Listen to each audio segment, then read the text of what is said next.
मुल्क को बैलेट से चलना चाहिए, बूटों से नहीं। ये वोट आपके हाथ में अमानत है और मुझे उम्मीद है कि आप ये वोट को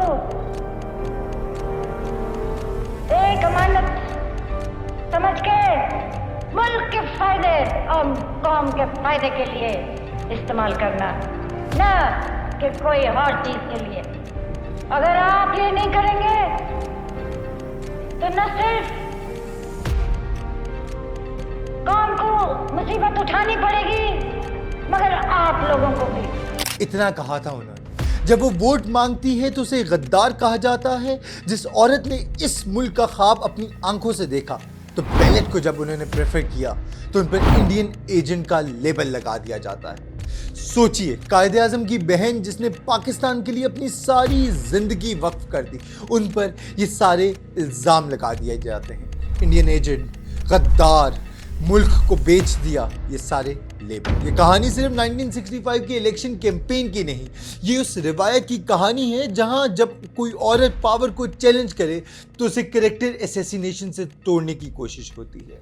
फील्ड मार्शल को चैलेंज किया था, एक बड़ी ताकतवर शख्सियत को चैलेंज किया मादरे मिल्लत ने, तो तोड़ने की हर हद तक कोशिश की गई। 1965 में पाकिस्तान की पहली प्रेसिडेंशियल इलेक्शन हुई, मगर डायरेक्ट इलेक्शन नहीं थी। प्रेसिडेंट को चूज करने का हक आम आवाम के पास नहीं था।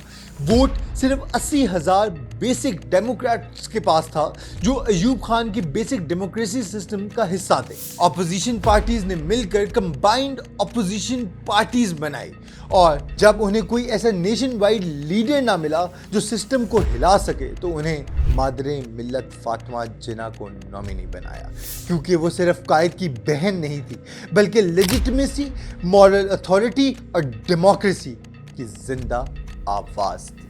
असल सवाल ये था कि फातिमा जिन्ना को गद्दार क्यों बनाया गया, क्योंकि ये कॉन्टेस्ट सिर्फ अयूब वर्सेस फातिमा नहीं था, ये कॉन्टेस्ट स्टेट मशीनरी और अवाम की उम्मीद के दरमियान था।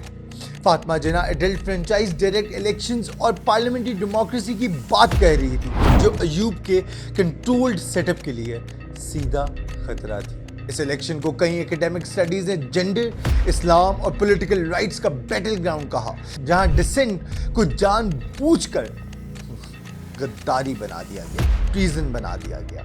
जब दलाइल से जीतना मुश्किल हो जाए तो लेबल्स इस्तेमाल किए जाते हैं। फातिमा जिन्ना की कैंपेन के दौरान उन पर प्रोपेगेंडा, एलिगेशंस और पर्सनल अटैक्स हुए। सिर्फ पॉलिटिक्स ही नहीं, जेंडर भी एक वेपन बना। कभी कहा गया कि औरत मुस्लिम स्टेट लीड नहीं कर सकती, जबकि पॉलिसी और गवर्नेंस की बात को जानबूझकर साइड पर डाल दिया गया। ये गद्दारी का केस नहीं था, ये एक औरत को पब्लिक स्पेस से बाहर धकेलने का प्रोजेक्ट था। रिजल्ट आए, अयूब खान को ज़्यादा वोट्स मिले और फातिमा जिन्ना हार गए, मगर ये वोट्स अवाम के नहीं, ये बेसिक डेमोक्रेट्स के थे।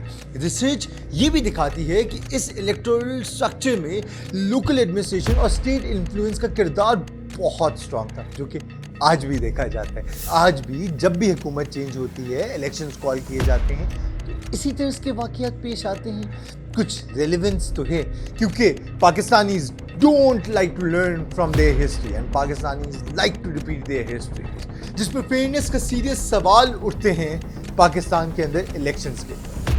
फिर coming back to Fatima Jinnah and Ayub Khan, फिर भी एक बात अनडिनाइबल रही कि फातिमा जिन्ना ने अपोजिशन को मैस मोबिलाइजेशन दी और पाकिस्तान को याद दिलाया कि डेमोक्रेसी सिर्फ स्पीचेस के लफ्ज़ नहीं, अवाम का बुनियादी हक है।